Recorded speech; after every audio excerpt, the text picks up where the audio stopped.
Hey, what's up, my dudes? Chapter 19, Furiously Happy with Jenny Lawson. And if you hear some background noise, my girlfriend is back there making us a lovely dinner, and the air fryer is going, and it smells amazing in here. What did you say we're having? Excuse me, it is a Cornish hen that I don't know. A Cornish hen that I went out and shot with my muzzleloader. Anyway, we are on chapter 19. This one is called Stock Up on Snow Globes. The zombie apocalypse is coming. If you'd like to quickly round up a whole lot of assholes all in one spot, I'd suggest going to the airport. In a normal environment, I'd say about 5% of any nearby population are assholes. FYI, another 2% are total bastards. 10% are fine, but I think they're better than you. But they think they're better than you. Sorry. 10% are awesome unless you push them too hard. And then they get sort of stabby. Probably 0.0001% are serial killers or people who intentionally make pants too small. About 32% are awesome but secretly suspect that there's something very wrong with them. Which there is, and that's why they're so awesome. 6% are questioning the validity of this breakdown right now and want to see the raw data. But I'm not going to give it to them because it's not a book about statistics. Besides, 37% of all statistics are made up on the spot. I'm not sure what you're expecting from me.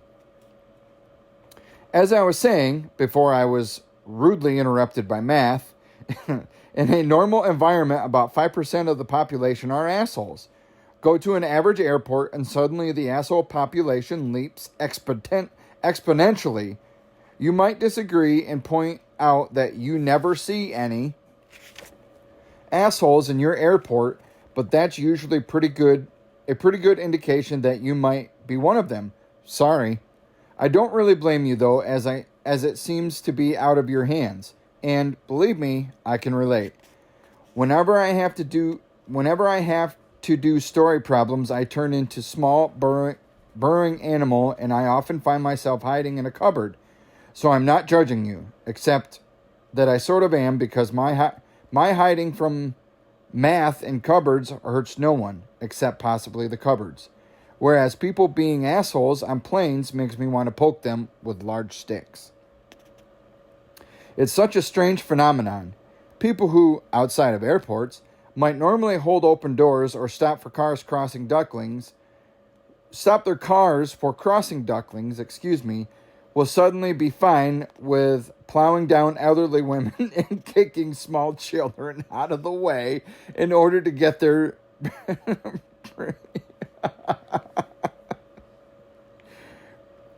pre-assigned horrifically cramped seats.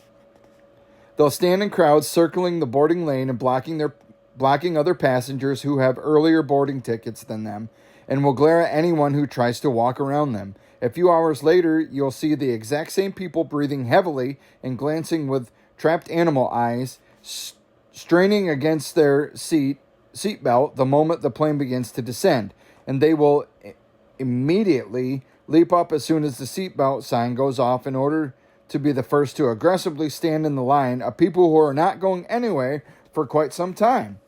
I always wonder about these people. I can only suspect that they must have some sort of weird standing in line fetish.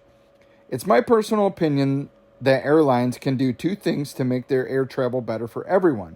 The first is to have people taking boarding tickets recognize the person who seems the most unreasonably determined to be sitting on the plane, hold up their arm, and joyfully announce over the loudspeaker, "You, sir, you are the winner for your most unaccountability and frantically eager to get on a plane that will not leave until every single person is seated anyway.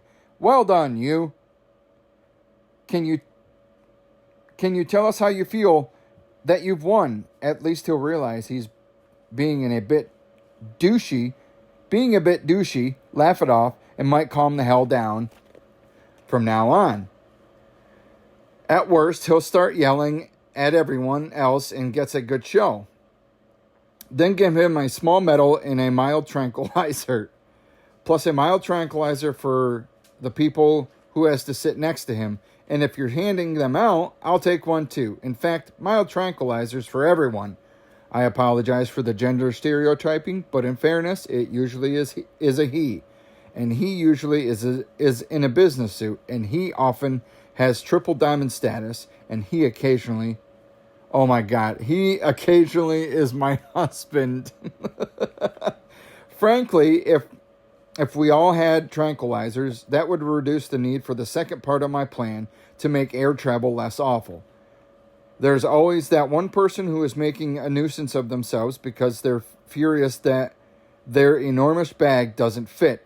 They're loudly muttering racist bullshit about people who aren't actually terrorists, or they've had too many tranquilizers, or now they can't swallow correctly. I've been there, but in my defense, I mixed up an anti-anxiety sedatives with my heartburn medication, so I'd like to think it was less that I was drooly and more that I was slightly too generous with my saliva.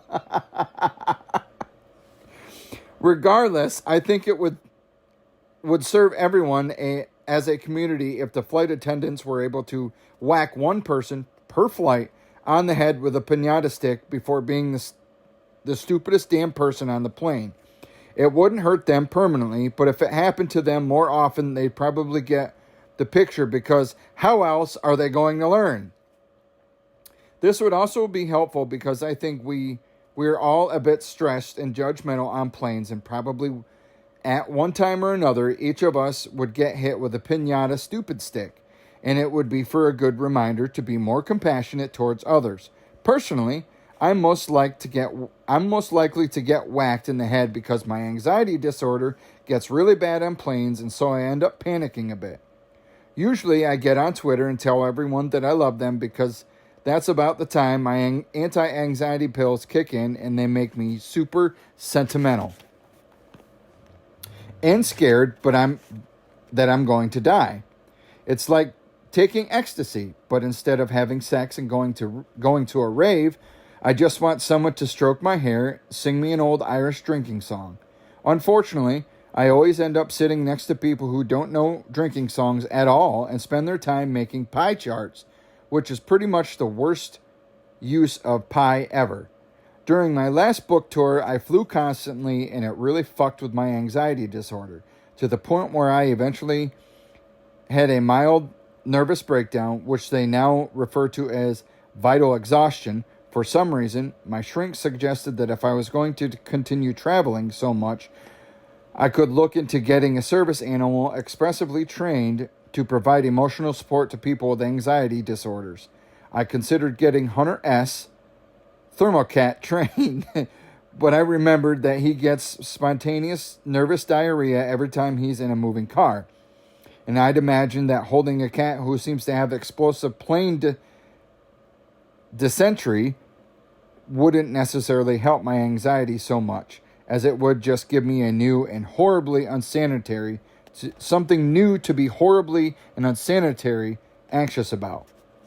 I called around to different service animal specialists and spoke to a woman who told me that it's better to get an animal who has already been trained and has the right temperament. She also told me that cats aren't preferred emotional support animals for anxiety disorder, but my cats hate dogs, so I figured I was fucked. But then she told me that that the Americans with Disabilities Act was recently interpreted. Sorry, I lost my spot.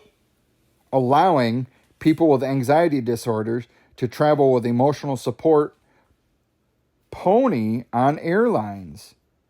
Wow. So basically, I could bring a goddamn pony on board with me.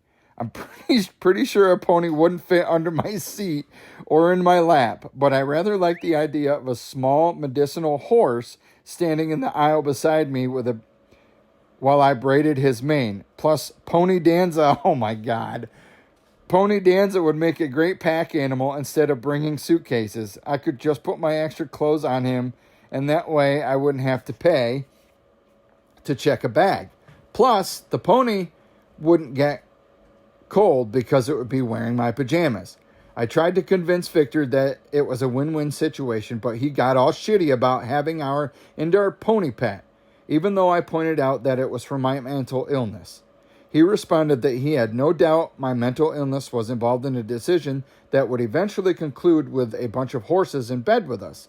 I reiterated that I only needed one medicinal pony, but he argued that I eventually claimed that pony was lonely and he'd want that one day he'd come home to a house full of ponies. I didn't realize because we both knew he was right. Besides, I'm pretty sure the girl who brings her horse on the plane is going to get hit with a piñata stupid stick every flight, and Victor's probably just saving me from myself. And from a concussion. Truthfully, though, ponies on planes are small change compared to some of the things I've seen. Like the time the lady sitting next to me listened to every single ringtone available on the highest volume possible in the 30 minutes we waited for everyone else to board. Or one time Victor was sitting in a quiet wooden cubicle section of the President's Club where professional people go to work on their laptops during layovers. There was an older man in Victor's row who had his headphones plugged into his laptop so he could watch True Blood, and out of nowhere he lunged forward the screen and screamed, "Look out, Sookie!" so loudly that Victor accidentally screamed a little. Or the guy who was sitting 2 rows ahead of me one time, who was super careful to hold his phone in such a way that no one around him would notice that he was watching hardcore porn on the plane. And probably no one would have noticed if he remembered to plug the earphones he was wearing into the phone jack, but he didn't. And so he groaned in frustration, I hope, and kept turning the volume up louder and louder until he realized the problem. Or the woman in front of me in the security line who asked if they would put her cat, Dave, through the luggage x-ray machine because she wanted to see if he'd eaten a necklace. What the fuck, Dave? Get it together. I have to admit that occasionally I'm on the one causing the scene. Like the time I bought an antique basket in California, but it wouldn't fit in my suitcase, so I decided to carry it on like a purse. Except that it was a basket made out of dead armadillo, and the handle was its tail, and it didn't fit under the seat, so I tried to hide him in my lap, but the flight attendant was like, "Ma'am, you need to place your armadillo in the overhead compartment." And I said, "Can I just hold him? He's a carry-on." And carry-on, she made me stuffed under the seat, but he wouldn't fit, so I ended up saying to my seatmate that I just chipped 2 nails on my armadillo, and this is exactly why people hate to fly. I considered keeping a nail file in my armadillo for the future, in parentheses, tucking the file under one of the armored plates so it would fold down when you needed it, and it sounded like such a good idea that I thought you could probably add a cheese knife and a corkscrew and make a Swiss Army armadillo. A Swiss Armadillo. Oh my goodness. I made a note on my phone to create a Swiss Armadillo, but spellcheck changed it to create a Swiss Army dildo. Which frankly just seems painful and excessive. Victor believes that people turning into assholes is a new phenomenon because flying 20 years ago was much easier and less stressful. I have to take his word on that one because my family always drove or camped on our vacations. This included summer trip to Lost Maples, age 9, when we returned to my grandparents' camper after a morning of fishing to discover that a band of squirrels had chewed a hole through the cloth of the pop-up camper and shit everywhere. It was like a shit sprinkler had gone off in there, and we were horrified, but also grudgingly impressed. Sorry, I got sidetracked by the word grudgingly. I thought I didn't pronounce it right. Perhaps the neighborhood squirrels were mad because they could see campers relieving themselves in the woods and were like, "Really, asshole? You just shit in my living room." Oh. Now this is happening in your living room. I can still do this all day, motherfucker. Hard to say, squirrels can be real conundrums. Still, angry, shitty squirrels can't hold a candle to angry, shitty people in airports, and if they were ever doubted this, you have probably never seen a person refuse to switch seats so that the parent can sit with their very small child who was inexplicably assigned a seat on the opposite side of the plane. Once, in Chicago, I saw a man refuse to switch seats with a mother who'd bought a seat for her 10-month-old, but hadn't been given a seat the next day to the baby. She asked the man who was assigned the seat beside her if he could sit in the same window seat for a few hours away, and he refused. I'm sitting in the seat assigned to me because those are the rules. This is my seat, he grumped as he sat down huffily. What I really wanted was for that mother to stand up and say, you know what, fine, this is the baby seat anyway. I'm 2 rows behind you guys. Have a good flight, baby. Hope you like screaming and urine, sir. Of course, the surrounding passengers quickly gave up their seats to switch around before it ever came to that, which is sort of a shame because it would have been just a punishment. Sitting next to a crying, kicking baby on an airplane is not fun and is almost as hellish as being the parent of a crying, kicking baby on an airplane, which is practically as terrible as being the crying, kicking baby on an airplane. Last year, CNN brought me on live TV to discuss a proposal to create kid-free planes, and I explained if we were really going to start segregating passengers, I'd prefer to ride in a-hole free plane because babies almost never ask you to join the Mile High Club or clip their toenails while in flight or do any of a plethora of horrible things I've witnessed from others. The CNN anchor seemed slightly aghast, and I'd said a-hole and Mile High Club live on air. But they really should have expected it because several months earlier they asked me about mommies and politics, and I explained on air that I don't usually write about either subject because I thought it was a little too condescending for anyone to call me mommy unless they'd personally come out of my lady garden. I also explained that I'd like political candidates to present their prep plans for the zombie apocalypse or for robot revolution or for when the internet becomes self-aware, but at least then the debates would be more interesting. Surprisingly, CNN has not asked me once again, although I would like to note that I asked a woman on the pre-call if I could say vagina on TV, and she said, thought I'd better not. I said, well, can I say my lady garden? English was not her first language, so she needed help with that one. Yelling, is my lady garden okay? To the people near her, and she said that no one seemed to have a problem with it. Of course, it's possible that no one had a problem with it because there wasn't any context, so no one knew what it was a euphemism. I almost got lost on that sentence there. Or maybe everyone in the office assumed that the woman was fishing for compliments about her lady garden. Regardless, I think it all worked out for CNN because that clip ended up being the most popular video of the day, and it was nice to be able to call my parents and proudly tell them my lady garden is going viral. In hindsight, that may have been a poor choice of phrasing. Victor travels at least weekly for business and thinks that increased security at airports is what's making people insane because they seem to lose all sense of logic in the security line. One time, Victor witnessed a guy carrying a gallon of homemade iced tea in his carry-on. The TSA agent pulled out the leaky jug and looked at it like it was a severed arm, and then said, "Sir, I just asked if you had any liquids." Then the man testily replied, "I don't. That's iced tea." The agent paused for a second, sighed, and explained, "Iced tea is a liquid," to which the passenger condescendingly replied, "No, dumbass, it's a beverage." Then the TSA agent hit him with the piñata stick. Or that's how it would have worked out in my world.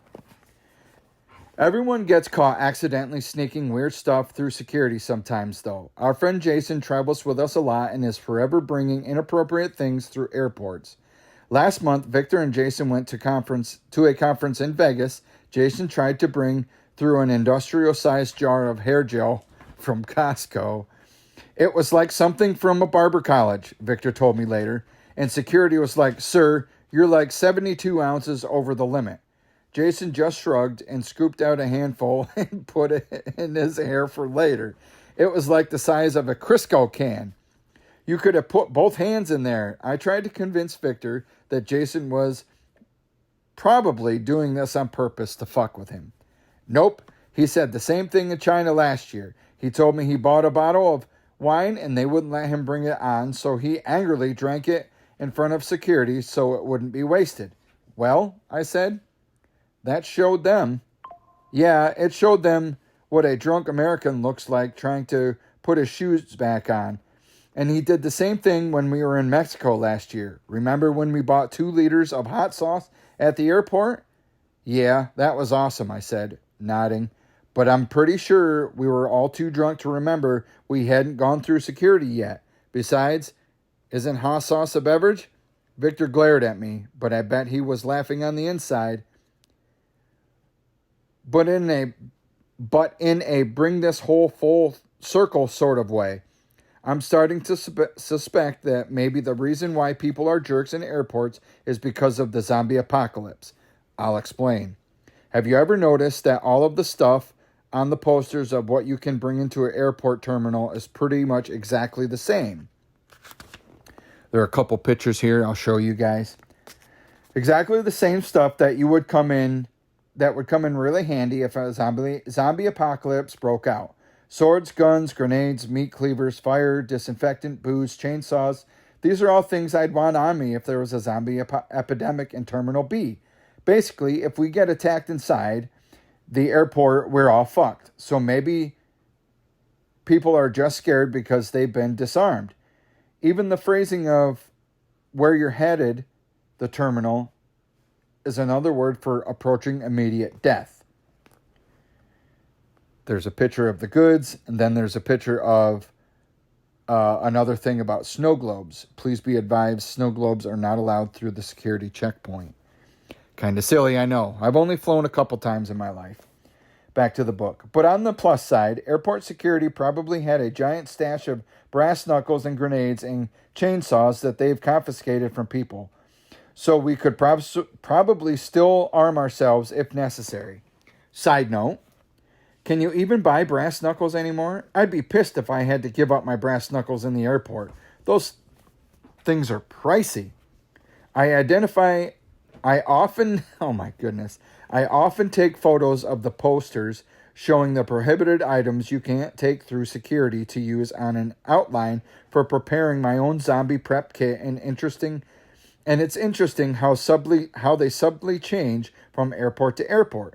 Some of them can be quite intimidating and are filled with items you wouldn't think you would have to put on a sign, like machine guns and dynamite. Others focus on having too much lotion. At our airport, it says you can't bring in snow globes. Swear to God, snow globes. Which is weird. It's not like you're going to be attacked by a zombie and think, Jesus, if I only had my snow globe. Victor recently looked over my ever-growing list entitled Things Not Allowed Through Security That Would Be Good to Have During the Zombie Apocalypse and thought it was questionable. Why do you have booze on your list? He asked. You think I'm going into a zombie apocalypse sober? I shook my head. I don't think so. Plus, alcohol is a good disinfectant. I'm pretty sure butterscotch schnapps isn't ideal for wounds. He knew me too well. And what's this other stuff? Water guns? Lacrosse sticks? This is just a list of things you want to play with. No, I explained, glaring in a way that Victor was stupid. They're weapons that don't need ammunition. You can't use the lacrosse stick to keep the zombies at a distance, and then you squirt them with acid. Acid? Which would melt the water gun, Victor replied. Ah, I said. Right. Fine. Then we'll fill it with holy water because of vampires. Vampires? I sighed at his ignorance. Well, I think if zombies turn out to be real, then all the bets are off. Victor, in fact, I think I might need to start a whole new list labeled in case of vampires because I'm a planner. Victor laughed and I said I was getting a little defensive. But I'm pretty sure defensive is probably a good state of mind to be in when focused on prepping for monster attacks, ashholeless and defensive, and unconcerned about babies, who will probably slow you down, and with pinata sticks you've sharpened into stakes in case of vampires. That's how you survive. So I guess maybe the airport isn't always the worst place to be after all. Wow, that was kind of a tongue twister to get through that one.